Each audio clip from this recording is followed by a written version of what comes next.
అందరికీ praise lord. ఈరోజు September 18వ తారీఖు దేవుని వాక్య ధ్యానాన్ని మనము చూసుకుందాం. ప్రాముఖ్యంగా ఈరోజు మనం గమనించినట్లయితే ప్రేమలో నడుచుకోవడం విషయాన్ని మనము చూస్తా. నిన్నటి దినాన చేయబడుతున్నటువంటి మనవి ఏమిటి, అట్లాగే పాటించవలసినటువంటి నమూనా ఏమిటో మనం చూసి ఉంటాం. యేసుక్రీస్తు ప్రభువారు ఆ ప్రేమలో మనకు మాదిరి కనపరిచినట్లుగా మనం చూసి ఉన్నాం. అయితే ఈరోజు మనం చూసేటటువంటి మరి రెండు విషయాలు ఇదే ప్రేమలో నడుచుకోవడానికి వక్రబుద్ధిని వదిలిపెట్టవలసిందిగా అక్కడ చెప్పబడుతున్నటువంటి విషయాన్ని మనం గమనించాలి. ఒకవేళ ఈ రీతి అయినటువంటి ప్రేమలో నడుచుకునకపోతే శిక్ష ఖచ్చితమని చెప్పబడుతున్నటువంటి వాక్యాన్ని మనం గుర్తించాలి. ఎందుకనంటే మనము గ్రహించాల్సినటువంటి ఒక అద్భుత సత్యము, ఏమి చెయ్యాలో దేవుని వాక్యం మనకు స్పష్టంగా తెలియజేస్తాం, ఏది చెయ్యకూడదో కూడా తెలియజేస్తూ ఉంది. ఇక్కడ గ్రహించాల్సినటువంటి సత్యము, ఒకవేళ ఆ రీతి అయినటువంటి చేయవలసినటువంటివి చేసి అట్లాగే చేయకుండావలసినవి చేయకుండా ఉంటే దేవుని రాజ్యంలోనికి ప్రవేశిస్తాం. ఒకవేళ అవి ఆ విధముగా పాటించకపోతే కూడా శిక్షను అక్కడ స్పష్టంగా తెలియజేస్తున్నటువంటి విషయం మనం చూడగలగాలి. ఎందుకనంటే ఓన్లీ అన్ని ఆశీర్వాదాలు లేకపోతే అన్నీ అక్కడ మనం గమనించినట్లయితే అద్భుతంగా ఆ జీవితం అంతా పూలమయం అనేటటువంటి విషయము కాదు. ఈనాడు శిక్షను జ్ఞాపకం చేసుకున్నప్పుడు ఖచ్చితముగా అక్కడ ఒకవేళ అది జరిగించకపోతే కూడా అల్టిమేట్గా నీ డెస్టినేషన్ ఏంటో కూడా అక్కడ క్లియర్గా చెప్పబడతా ఉంది. ఈరోజు మనం ధ్యానం చేసేటటువంటి వచనాలు ఎఫెసీలకు రాసినటువంటి పత్రిక 5వ అధ్యాయం 3వ వచనం నుంచి 7వ వచనం వరకు గల వాక్య భాగాన్ని మనం ధ్యానం చేయబోతాం. 3వ వచనం నుంచి మనం చదువుకున్నట్లయితే, మీలో జారత్వమే కానీ, ఏ విధమైన అపవిత్రతయే కానీ, లోభత్వమే కానీ వీటి పేరైనను ఎత్తకూడదు. ఇదే పరిశుద్ధులకు తగినది. కృతజ్ఞతావచనమే మీరు ఉచ్చరింపవలెను కానీ, మీరు బూతులైనను పోకిరి మాటలైనను సరసోక్తులైనను ఉచ్చరింపకూడదు. ఇవి మీకు తగవు. ఎంత క్లియర్గా ఇక్కడ వక్రబుద్ధి కలిగి ఉండకూడదు అనేటటువంటి ఆ విషయాన్ని ఎన్ని పదాలు చెబుతూ అక్కడ జ్ఞాపకం చేస్తూ ఉన్నాడో అనేటువంటి విషయాన్ని ఇక్కడ మనం గుర్తిస్తే క్లియర్గా అక్కడ 3వ వచనంలో ఏమీ ఉండకూడదు, వాటి పేరైనను ఎత్తకూడదు అనేటటువంటి మాట అక్కడ చెప్పబడుతుండడం మనం గుర్తించాలి. అక్కడ మనం గ్రహించాల్సినటువంటి విషయం, అక్కడ చెప్పబడుతున్నటువంటి సత్యాన్ని కనుక మనం చూస్తే, మీలో జారత్వమే కానీ, ఏ విధమైనటువంటి అపవిత్రతయే కానీ, లోభత్వమే కానీ వీటి పేరైనను ఎత్తకూడదు. ఇదే పరిశుద్ధులకు తగినది. ఇక్కడ మనం గ్రహించాల్సినటువంటి విషయము, లైంగిక పాపమును గురించి స్పష్టముగా అక్కడ చెప్పబడుతున్నటువంటి విషయము. అంతమట్టుకే కాకుండా మాట తీరుల గురించి కూడా అక్కడ ఇంగ్లీష్ వర్షన్లో రాయబడుతున్నటువంటి విషయం, there no be filthiness, there must be no filthiness అంటాడు, అండ్ సిల్లీ టాక్ అంటాడు. ఈ విషయాలను మనం ఇక్కడ గ్రహించాలి. ఇక్కడ ఆలోచించాల్సినటువంటి విషయము, ఇక్కడ ఏ పాయింట్లో మనం గుర్తించినా కూడా లైంగిక పాపమును దేవుడు ఎప్పుడూ సహించేటటువంటి వాడు కాదు. ఈ విషయాన్ని గుర్తించాలి. ఎందుకనంటే ఈ లైంగిక అసలు అందుకే అక్కడ చెప్పబడుతున్నటువంటి మాట కనుక మనం చూస్తే, ఇది పరిశుద్ధులకు ఇదే పరిశుద్ధులకు అంటే వీటి పేరైనా కూడా ఎత్తకూడదు అని అంటా ఉన్నాడు. అంటే ఇంకా ఎంత క్లియర్గా చెప్పబడుతున్నటువంటి విషయం, వాటి పేరే ఎత్తకూడదు అని అంటే ఇంకా ఆ పాపములలో పాల్గొంటే దేవుడు సహిస్తాడు. ఈ విషయాన్ని గుర్తించాలి. కాబట్టి నాడు క్లియర్గా చేయబడుతున్నటువంటి హెచ్చరికను మనం దృష్టించినట్లయితే వీటి పేరే ఎత్తకూడదు అంటే ఖచ్చితంగా ఆ పాపములకు మనము దూరం, ఇదే పరిశుద్ధులకు తగినది అంటాడు. ఈరోజు గ్రహించాల్సినటువంటి విషయము, జారత్వము, అపవిత్రత, లోభత్వము, ఇవి ఆ పేరే ఎత్తొద్దు అని అంటా ఉంటే, ఆ పాపంలో పాల్గొంటే ఇంకా ఎంత దేవుని ఉగ్రతకు పాలవుతామో ఇక్కడ మనం గుర్తించాలి. రెండో విషయాన్ని ఆ 4వ వచనంలో అంటాడు, కృతజ్ఞతా వచనమే మీరు ఉచ్చరింపవలెను కానీ మీరు బూతులైనను, పోకిరి మాటలైనను, సరసోక్తులైనను ఉచ్చరింపకూడదు, ఇవి మీకు తగవు. ఎంత క్లియర్గా చెప్పబడుతున్నటువంటి మాట కనుక అక్కడ మనం ఆలోచించినట్లయితే, కృతజ్ఞతా వచనమే మీరు ఉచ్చరింపవలెను. ఎంత ఉన్నతమైన మాటో. నేటి దినాన ఈయన మన నాలుకను ఏం చేస్తూ ఉన్నామనంటే, మనకు కావలసినటువంటి విధముగా దాన్ని ట్విస్ట్ చేసుకుంటా ఉన్నాము. అందుకనే యాకోబు రాసినటువంటి పత్రికలు అక్కడ నాలుక బహు చిన్నదే కానీ బహుగా అదిరిపడును అంటున్నాడు. అది ఆ శరీరములన్నిటికంటే ఉన్నటువంటి అవయవాల్లో చాలా చిన్నది కానీ బహుగా అదిరిపడున్నాడు. అది పెట్టేటటువంటి మంట ఇంత అంతా కాదు. కాబట్టి ఈ నాలికతో కేవలము మనం కృతజ్ఞతా వచనాలే పలకాలి, కానీ అక్కడ క్లియర్గా చెప్పబడుతున్నటువంటి మాట, బూతులైనను, పోకిరి మాటలైనను, సరసోక్తులైనను ఉచ్చరింపకూడదు, ఇవి మీకు తగవు. అంటే ఇక్కడ క్లియర్గా దేవుని వాక్యం ఏదైనా విషయంలో మనల్ని హెచ్చరిక చేస్తూ ఉందంటే, ఇది బయట వారికి ఎవరికి రాయట్లేదండి, విశ్వాసులకు రాస్తూ ఉన్నాడు. కాబట్టి ఇవి మనకు ఒక క్లియర్ హెచ్చరిక అని మనం గుర్తించాలి. కేవలం కృతజ్ఞతా వచనమే మన నోట ఉండాలి, కానీ బూతులైన, పోకిరి మాటలైన, సరసోక్తులైన, ఇటువంటి సిల్లీ టాక్స్, ఫిల్తీనెస్, ఇటువంటివి ఏవి కూడా ఉండొద్దు అనేటటువంటిది దేవుని వాక్య భాగం యొక్క ముఖ్య ఉద్దేశం. కాబట్టి ఈ వక్ర బుద్ధిని విడిచిపెట్టాలి.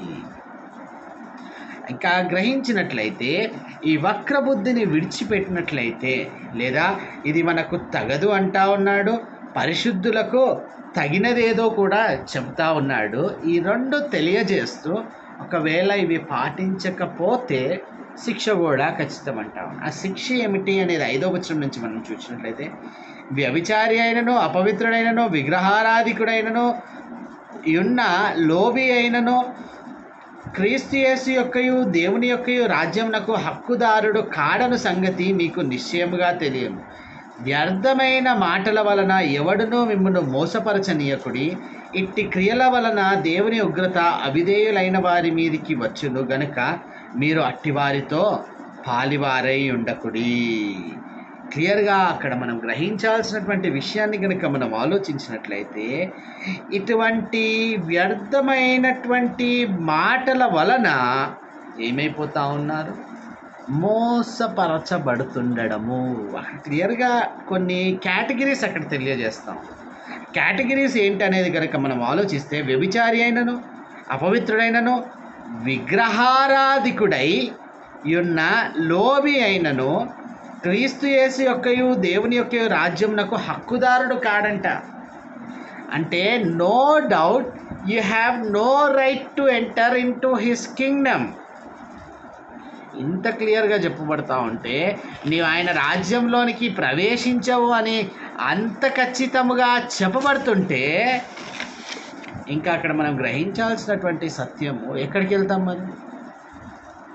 You have no right to enter into the kingdom of God. You have no right to inherit the kingdom of God. అంటే what else you will inherit? ఒకవేళ నీవు దేవుని రాజ్యంకు హక్కుదారుడు కాకపోతే ఇంకా దేనికి హక్కుదారుడైతావు? ఖచ్చితంగా నరకానికే కదా. అంటే నీ డెస్టినేషన్ ఏమిటో కూడా అక్కడ క్లియర్గా తెలుపబడతా ఉంటుంది. ఈ విషయాన్ని స్పష్టంగా గుర్తించాలి. That is the greatest punishment ever any person can have. ఈ లోకమంతయు సంపాదించుకొని తన ప్రాణమును పోగొట్టుకుంటే వానికి ఏమి ప్రయోజనం?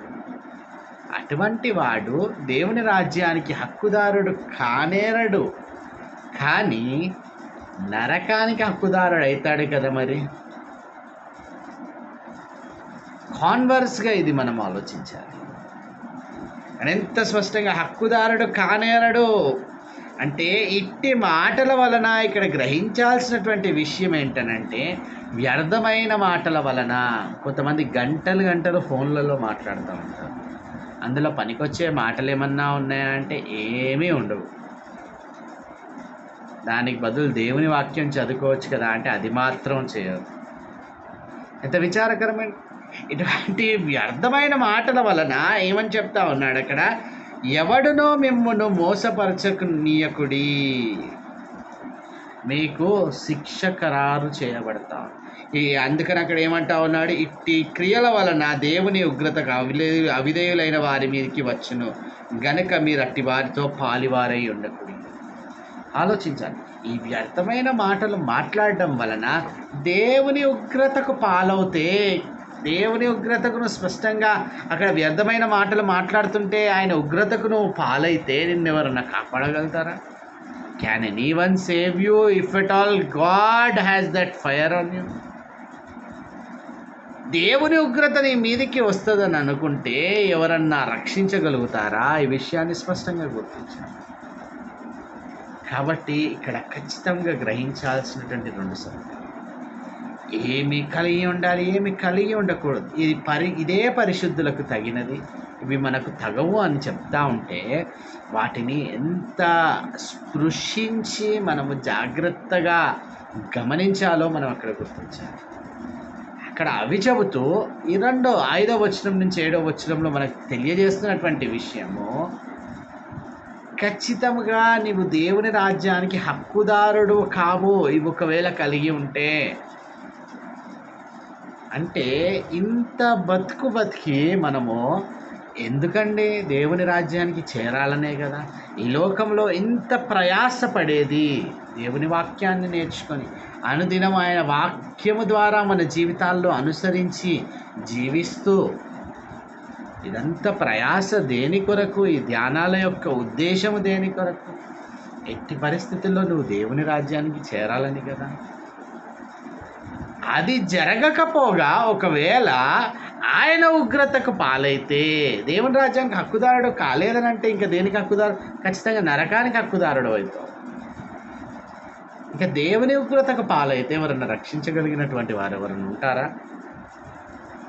ఈ విషయాన్ని స్పష్టంగా గుర్తించాలి.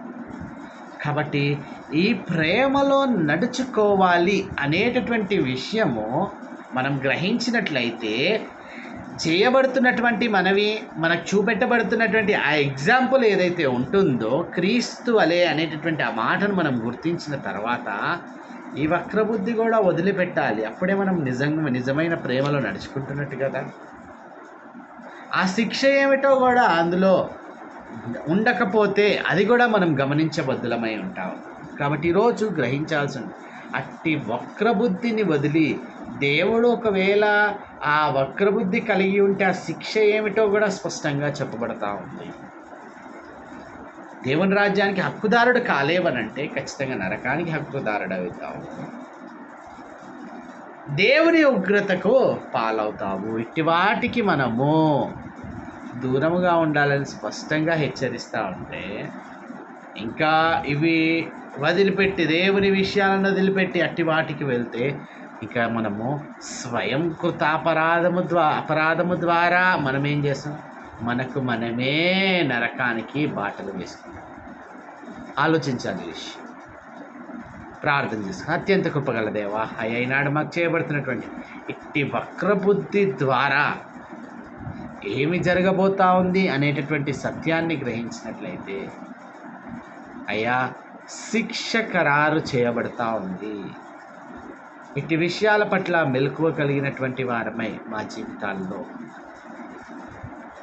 ఇట్టి వక్రబుద్ధిని విడిచి ఏవి చేయాలో ఏవి చేయకూడదో అయ్యా ఆ ఒక్కొక్క విషయాన్ని ధ్యానించుకుంటే అయ్యా ఎన్నో విషయాలు, లైంగిక పాపం, అపవిత్రత, వ్యర్థమైన అస్సలు అయ్యా ఇవి మనకు పరిశుద్ధులకు తగమంటున్నాం.